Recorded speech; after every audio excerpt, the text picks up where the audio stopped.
Alright guys, how's it going? And welcome back to Lower League Talk. No show last week, so apologies about that. But we're back this week and we've got some breaking news that's literally just happened 2 minutes ago. It's been tweeted out by Leeds United. It goes like this. Leeds United can confirm that Dave Hockaday's contract at the club has been terminated with immediate effect. I tried recording this episode yesterday, but unfortunately my family were being a bit loud, so I had to stop halfway through. And I covered this saying that a bad result against Bradford in the Cup last night could really cost him his job, because I actually went over the weekend's results, and yeah, it wasn't very good for them. They lost to Watford 4-1. Forestieri was the star of the show there, and the Leeds chairman, Massimo. What was his name? Massimo Cellino came out and said that he actually considered sacking him after that game, just because the manner they lost. They didn't put up any fight, and I went into this big rant about how, to start with, it shouldn't have even got to where it's got. It was a really poor decision in my eyes to hire him, an unknown manager at this level. Just come from Forest Green Rovers, where it's a completely different standard, different style of play. He might be a good coach and all that, but if the players don't really know who you are, it's a little bit hard. I know that might not be the actual reason that things hadn't worked out, but it's a hard one now, because Leeds have got to look for a new manager. They've got to look for new players to bring in. This manager's had all of the summer to bring his own players in, implement his own tactics, get them training the way that he wants, and now 4 games into the season you're looking for a new manager that's going to change all of that. So again, it's going to take a while for the team to learn the new tactics, the new training routines, and if it doesn't click straight away again, is he going to then go on and sack another manager? It remains to be seen. We'll find out in the coming weeks, but breaking news to start the show this week is that Dave Hockaday has been sacked with immediate effect from Leeds United. So that was, I really hoped that he wouldn't get sacked today, and someone just told me that he had, and I was fuming because I covered it yesterday, going into what I've just covered there. So Dave Hockaday, only lasting 4 games into the season, which is a bit of a shame for him, is now out of work again. So we'll go through the last week's fixtures. It goes like this: Ipswich 0, Norwich 1. Lewis Grabban getting the goal there, when really he was quite wasteful actually on the day. He could have probably had 3 or 4. I'd probably be quite relieved that he finished 1-0, because he could have had, like I say, a few more. But he started the season well, 4 goals in 4 games, £3 million from Bournemouth, looking like he's going to continue his goal scoring record from last year, which is good to see that he's not just a one-hit wonder. So really good to see him scoring again. Blackburn 3, Bournemouth 2. I'm not quite sure who scored there. Let's have a quick look. I've not really got a script this week. I'm going freestyle because I wanted to get it out as soon as I heard that Hockaday had been sacked. So it was Jordan Rhodes, the man himself, Hanley and Gusted, and Pittman and Cook also scored for Bournemouth. Brentford 1, Birmingham 1, Brighton 2, Bolton 1, Derby 5, Fulham 1. If you look at the league table, Fulham sit bottom after 4 games. We spoke quite a bit about Fulham, and it's just come out tonight as well. More breaking news: they've signed ex-Crystal Palace goalkeeper Gabor Kiraly, 38 years old, goalkeeper. Isn't quite what they need right now, in my opinion. Anyway, you might think differently. They've got Stecklenburg, and I think they've got the other young lad. Is it Stockdale? I don't know if he's still there. I don't really think their problems at that end of the pitch. Their goal difference is -7. They're not scoring. They're not winning games. They've got Ross McCormack for £12 million, but they haven't got anyone giving him the service. They've got Connor Roberts, a young lad, but you can't put all your eggs in one basket. You can't just rely on him to get you the goals, unfortunately. And again, this could be another situation like we see at Leeds. How long can this go on for? Surely it can't go on for too long. They've spent 12 million on one player, so I'd hate to think what they've spent on other players that they've brought in, what they're spending on people's wages. you've got a bit of experience there with Scott Parker, but really what Fulham need is people that know that division. And it's all good bringing in a goalkeeper of 38 years old. He's probably going to bring a little bit of experience in. But you need players out on the pitch that are going to take the scruff of the neck of a game, that really know how to get promoted from this division. And apart from Scott Parker, who really, in my opinion, is a good player, should be back in the Premier League. They've got Ross McCormack, who had a good season at Leeds last year. I'm trying to think. Matroglu is on the bench. He doesn't get played, so that's a strange one. But apart from that, you look at along the team and you can't really see anyone that's going to take the scruff of the neck in a game or really knows how to get promoted out of the division. It's all a lot of youngsters. I think I seen a stat the other day. There's 7 players in their first 11 that are under the age of 23. And they're actually below Blackpool, who didn't even have a squad for half the game. Surely the chairman's looking at that and just he can't be very happy with it. The fact that they've spent all that money on players, wages, etc. And, you look at Blackpool, who, they've not got any points, but they're on the same amount of points as them. That, in my eyes, isn't good enough. And I'm not sure how much longer they can afford to put up with that, because it's been a really poor start to the season. They did pick up a result midweek in the Carling Cup, or Capital One Cup, sorry. We'll cover that a bit later on. But, it's league points they need, really. It's not been a really good start for Fulham, so we'll see how that develops in the coming weeks. Huddersfield 1, Charlton 1, Middlesbrough 2, Sheffield Wednesday 3. Sheffield Wednesday have had a really good start to the season. They're currently sitting in 6th place on 8 points from 4 games. Stuart Gray went in last year and turned their fortunes around, got them on a good run, created a bit of a fortress at Hillsborough, which was good to see. And they've carried that form on into this season. So who knows, if they can get a few more results under their belts, they'll get a few more fans turn up at Hillsborough. Got a good fan base there, or potential for a good fan base, good facilities. And who knows where they can go with that. There's a real chance this year for a promotion push if they're going to continue. There's definitely potential there, and Stuart Gray's done a really good job so far. Millwall 0, Rotherham 1. Nottingham Forest 4, Reading 0. Nottingham Forest have actually got a really, really good front line. They've got, I couldn't remember them yesterday. I should have probably researched it, but I know they've got Andy Reid, who's technically a very, very sound player. He might not be the quickest, he might not be the most agile, but technically he's really sound. Antonio, who they signed from Sheffield Wednesday. Asson Blonga, who've just signed from Peterborough. Bit overpriced, but a really good player. And also Matty Fry, the former Leicester man, as well. So they've got a really, really good threat going forward, and they've also got some good players, in other areas of the pitch in defence too. So it's good to see them getting off to a good start. 4-0 there, sit top of the league, 10 points from 4 games. So we'll see. Hopefully they can keep that up, because it looks like there's a lot of potential for a promotion push this year. Watford 4, Leeds 1, which was what we sort of covered. Forestieri was the man of the show there. I think he got 2 goals and 2 assists, or something like that. 2 goals and an assist. Wigan 1, Blackpool 0. Blackpool falling to another defeat, unfortunately. And Wolves continuing their good start to the Championship season with a 1-0 win over Cardiff. So that's the results done from there. If we take a look at upcoming fixtures for this week, it will be the 30th of August. So we've got Sheffield Wednesday versus Nottingham Forest is the early kickoff. Brighton versus Charlton. Derby versus Ipswich. Fulham versus Cardiff. Leeds versus Bolton. Middlesbrough versus Reading. Millwall versus Blackpool. Norwich versus Bournemouth. Rotherham versus Brentford. Watford versus Huddersfield.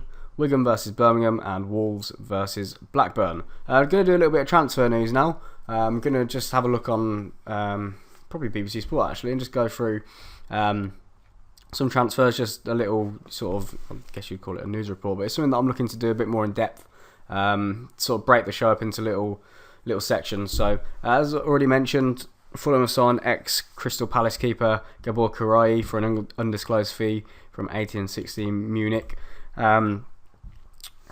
Wigan's James MacArthur looks set to sign for new boys in the Premier League, Leicester City.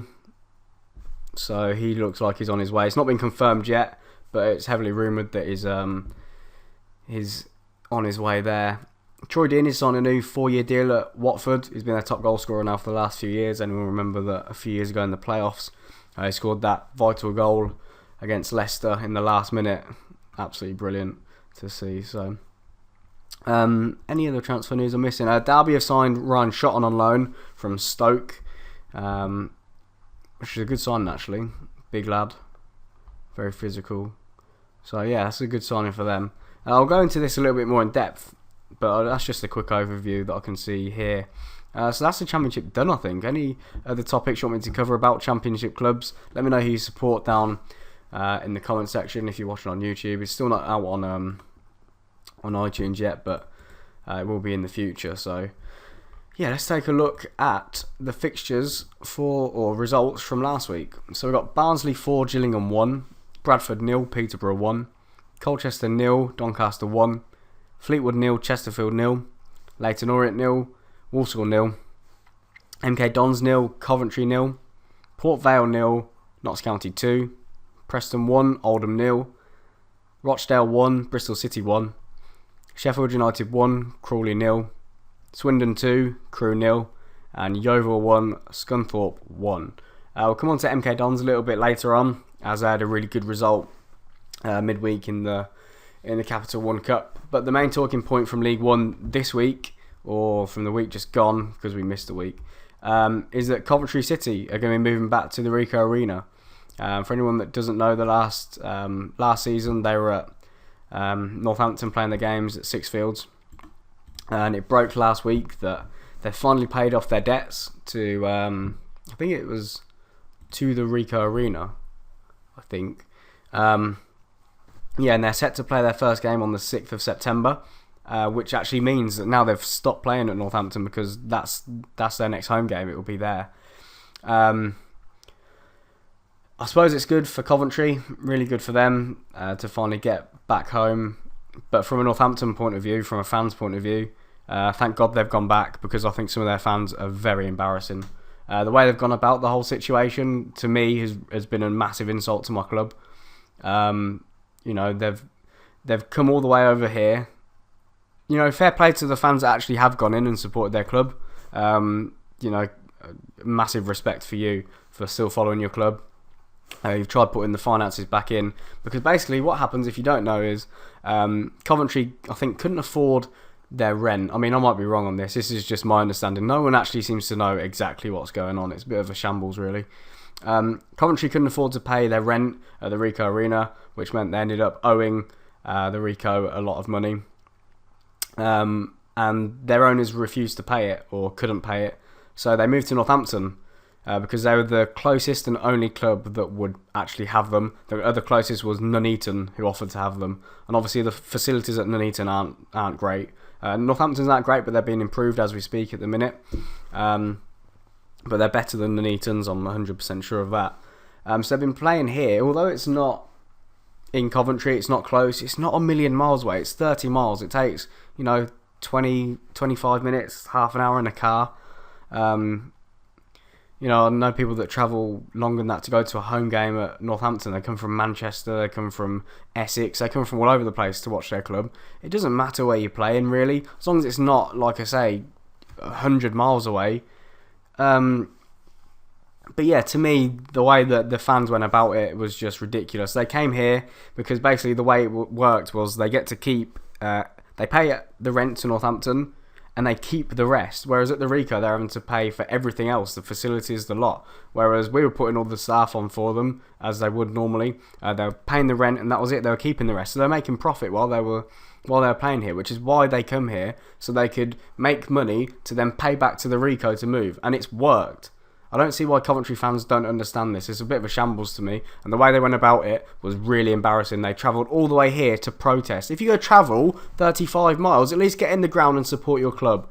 Don't stand on top of a hill protesting, because you're not doing your club any favours there. You're not the reason they've gone back. The reason is they've earned enough money now to be able to move back into the stadium they couldn't afford to originally, because they've now got a better deal and they've paid off what they couldn't before. To me, it's just a massive mess. And, the way they protested at Nuneaton in a pre-season friendly, they stormed the pitch. That, to me, that's just remarkable, to be honest. I think it's embarrassing. But, they've gone back home now. I'm sure now they've got what they want. You won't see or hear of them for a while. But there's potential there to really kick on because they've got a really good squad on the pitch. And credit to all the fans that did come, did pay their money, and have helped them to move back as well. I really hope they end up doing well because they on the pitch they look a good club, or a good team even. There's a difference between a team and a club. And they look like a good team on the pitch. Got a lot of good players there. John Fleck, and a couple of others going forward too. And yeah, they've gone back now, which is really good. But from a Northampton point of view, it's just been nothing but trouble. Well, I suppose it's from a fan's point of view, it's been nothing but trouble. From a club point of view, it's been good because they've paid the rent on time every time, which is fair play to them. Which in turn is obviously helping us out. New facilities are just being upgraded now, so we're obviously using that money to pay that back. Which is good, and they've also paid half of our pitch for that to be relayed. That's been stripped up. Coventry put money towards that as well, and now they've gone back. So, but yeah, as a club, we've benefited greatly from it, and now Coventry have too because they've gone back. They've saved up all this money, and they've gone back home now. So hopefully that's the last we end of that, or hear of that. Sorry. So if we take a quick look at the league table. Fleetwood and Peterborough occupy the top 2 spots, followed in the playoffs by Preston, Bristol City, Barnsley and Swindon. In the relegation zone at the minute you've got Oldham, Colchester, Scunthorpe and Crewe. Now, I think in the first episode that I did I said 3 of them? I know it's only early, but look, I don't even know if it was 3. I'm just looking at it thinking that looks very familiar. But yeah, that looks quite familiar to the 3 that I said. I think it was Oldham, Colchester and Crewe. I might be wrong. I might be 100% wrong. I might not have said any of them. But yeah, that's League 1 for last week. Pretty much done. Has there been any transfer news? Notts County have signed Birmingham midfielder Reece Brown on loan. Any others? Let's have a look. I'm just trying to have a look now. Brighton have signed Sam Baldock. Is it from Bristol City? Yeah, from Bristol City for an undisclosed fee. So he's done well to jump up a division there. Does score goals actually. A good player. Seen him a few times play. Anything else? No. Like I said, I was in a bit of a rush to do this, so if I've missed a few out, then I do apologise. We're going to League 2 now, and have a look at that. Have a look at the results from last week and also the fixtures coming up for this week. So we've got Accrington 2, Luton 2, Wimbledon 1, Hartlepool 2, Bury 2, Plymouth 1, Cambridge 1, Morecambe 2, Carlisle 1, Southend 1, Dagenham and Redbridge 2, Mansfield 0, Exeter 1, York 1, Newport 1, Burton 1, Northampton 1, Shrewsbury 1, Oxford 0, Portsmouth 1, Stevenage 1, Wickham 3, and Tranmere 2, Cheltenham 3. So if we have a quick look at the league table, the top 3 places are currently occupied by Morecambe, Portsmouth, Cheltenham. Cheltenham actually doing quite well, and Morecambe to be fair. 2 teams that wasn't in the best shape last year on the pitch, and even Portsmouth were down there because obviously they had a lot of trouble last year. Orford's come in. I think it's Orford. Is it Orford? I'm sure it is. Each of them teams last year was in the bottom half. For one reason or another. Cheltenham were in the playoffs the season before, and Morecambe have never really threatened, I don't think. Not that I can remember. Maybe one season they finished top half, I think. But yeah, made a good start. I think Morecambe make a good start every season, and sort of October, November time they fade out. So we'll see if they can keep it going this year. The playoffs currently are occupied by Burton, Wickham, Shrewsbury and Bury. Oh, excuse me. And the relegation zone currently is occupied by Accrington, Stanley and Oxford. Now, a quick word on Oxford. A few of their fans on Twitter I've seen, especially last year. Well, not just Oxford fans really, just fans in general, were really shocked when Chris Wilder left Oxford for Northampton. Oxford was sitting 3rd when he left. They ended up missing out on the playoffs, saving Northampton, and now Oxford sit bottom of the league, and Northampton are safely in mid-table. I know it's only 4 games in, don't get me wrong, I'm not getting carried away yet. But if the season finished now, I'd be over the moon with 13th, don't get me wrong. The last season we had was absolutely dreadful, and I'd happily take top half or top 14, I said at the start of the season.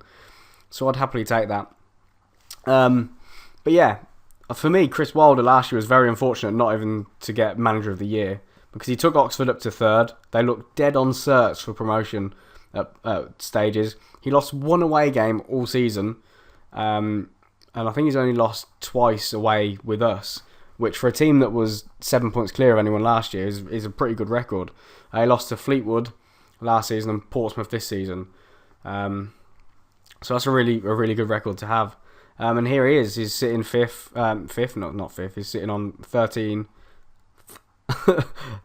on 5 points. And yeah, we had a few games since the last episode. We played Portsmouth away, as I mentioned, and lost 2-0.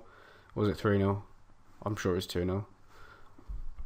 Was it 2-0? I should know. I'm sure it was 2-0. I'm going to double check because I'm doubting myself now. It was... it was 2-0. And the goal scorers were Craig Westcar and Jed Wallace. One of the goals was really poor. Daniel Alfay, who used to be on loan at Portsmouth, actually, tried shepherding the ball out and just got nudged off it by, I think who's their left back? Nicky Shorey. And he just cut it back. And they scored from it. And then we got a 1-1 draw against Shrewsbury at home, which actually sounds like a really good result. Don't get me wrong, Shrewsbury are a great team. They knocked out Birmingham in the Carling Cup, or Capital One Cup. Why do I keep calling it Carling Cup? They knocked them out. But Shrewsbury were actually down to 10 men for 70 minutes, I think. 70, 60 minutes of the game. So yeah, actually it wasn't that good. They had more possession than us, which I find staggering according to BBC Sport, because our build-up play was very slow. We kept the ball very well. So for them to say they had more possession, I'm not 100% sure on that. I don't really trust BBC. But yeah, I think they countered very well. They came out in the second half with a great game plan of sitting people behind the ball and breaking with numbers and pace, and it worked. They got a goal from it. James Collins came off the bench and got himself a goal, which was really good. I rate James Collins. He's very determined and he's got a really good finish on him. And then with 22 minutes left, Emil Sinclair came off the bench and got an equaliser in the 90th minute, which by the end of the game we didn't really deserve. Our first half performance was quite good. We kept the ball well. Second half we just ran out of ideas. So Shrewsbury will be quite disappointed actually going 1-0 up. They would have wanted to see it out. But by the end of it, we were relieved to get only a point. So, yeah, that's League 2. I'm not sure if there's been many transfers. I know we've signed Joel Byram on loan until January from Preston. John Marquise, who we had on loan last year, is signed for Cheltenham Town on a one-month loan. If you can get him scoring, he'll be fantastic because he's a great player. He holds the ball up really well. He's a great player at this level. Shrewsbury has signed ex-Port Vale midfielder Anthony Griffith. He's a really good signing, really good work rate. He scored an absolute screamer against us a few years ago, so he's a really good signing in the midfield. Any others that I'm missing? Not that I can see at the minute. I'll go into this more in depth, like I say, in next week's episode. But also this week we had the League Cup, which we'll go over quickly. There was a few upsets. One very notable one, which we'll go into a little bit more. So let's have a look at the previous results. So let's get a full page of them up. Okay, so we've got Aston Villa 0, Leyton Orient 1, Birmingham 0, Sunderland 3, Bradford 2, Leeds 1, Burton 1, QPR 0, and Stoke 3, Portsmouth 0. These were last night's fixtures. I'll go over them quickly. Leyton Orient picking up a really good result at Premier League. Aston Villa, I think it was Vincent that came off the bench and got the winner there. Good game plan from Russell Slade, I think. He'll be really happy not to concede as well and keep a clean sheet against Premier League opposition. Birmingham went out 3-0 to Sunderland. I think Premier League opposition just got the better of them. Bradford 2, Leeds 1, which was something that I was saying that if they did lose that, Hockaday could be in trouble. And here he is out of a job now, unfortunately. Which again is a shame, but he's not been getting the results. Football's a results business. Should he have been sacked this early? I don't think so. Should he have been hiding in the first place? I don't think so. So it depends which way you look at it. Burton knocked out QPR 1-0, which is a fantastic result for them. Burton's not an easy place to go to. I've been there a few times myself, but it's a nice new ground, to be fair. It's a new ground that has terracing behind the goal, which I like. You can create a pretty decent atmosphere in there. So yeah, congratulations to them. And Stoke comfortably beat Portsmouth 3-0. So if we go on to Tuesday's games, you've got Bournemouth 3, Northampton 0. We really won at it. Apparently it was like a training match for Bournemouth, which is, yeah, you're not going to win them all, I suppose. Brentford 0, Fulham 1. Fulham getting their first win of the season. Ross McCormack scoring there. Sheffield Wednesday carrying on their great run of form at the minute with a 1-0 win away at Burnley. Crew 2, Bolton 3. Derby 1, Charlton 0. Gillingham 0, Newcastle 1. Huddersfield 0, Nottingham Forest 2. Leicester 0, Shrewsbury 1. Shrewsbury, again, like I was saying, a really good team. And they've gone on to beat Leicester, Premier League new boys, which is a fantastic result for them. Yeah, they looked a really good team against us, and I'm sure they'll be up there come the end of the season. They've strengthened well, and I think I might have even tipped them for promotion in the start of the season, but I can't remember what teams I had in there. Middlesbrough 3, Preston 1. Millwall 0, Southampton 2. Norwich 3, Crawley 1. Port Vale 2, Cardiff 3. Scunthorpe 0, Reading 1. Swansea 1, Rotherham 0. Swindon 2, Brighton 4. Walsall 0, Crystal Palace 3. And yeah, Crystal Palace obviously just hired Neil Warnock. I know it's not lower league, but they're in a cup featuring lower league teams, so I'll cover it quickly. Not quite sure how Neil Warnock's got a Premier League job, to be honest. He just seems to be one of them annoying managers that won't go away. But he's landed himself back in the Premier League with Crystal Palace somehow. Watford 1, Doncaster 2, which is a great result for Doncaster against a side in the division above. West Ham 1, Sheffield United 1. Sheffield United actually won 5-4 on penalties, so a great result for them. Real potential at Bramall Lane to get promoted this year. MK Dons 4, Manchester United 0. I'll cover that in a second because we've only got one more game, I think. We've got West Brom 1, Oxford 1, and West Brom won 7-6 on penalties. So unlucky there to Oxford. They took 2,500 to West Brom, which is really good. It's not 100 miles away or a million miles away, but still really good support on a Tuesday night for them. So go back to MK Dons 4, Manchester United 0. What is going on at Man United? Again, it's not really my place to say because it's lower league talk. But they were in a competition featuring lower league teams, so I'm going to go over it quickly. Signed Angel Di Maria. Good signing going forward, but again, not the signing that they need in my eyes. They really need to sign a few centre-backs, maybe another midfielder. I think Vidal would be a great signing for them, and I think they need at least another 2 centre-backs. So just signed Rojo, but he's waiting for a work permit still, so I'm guessing that's going to go through in the next few days. But still, that's not really enough. The centre-back that gave the ball away for the first goal, Johnny Evans, one of the most experienced defenders, giving the ball away to League One strikers. And it doesn't matter if they're in League One, you're going to get punished because they know where the back of the net is. There's not... The only real difference, I think, in...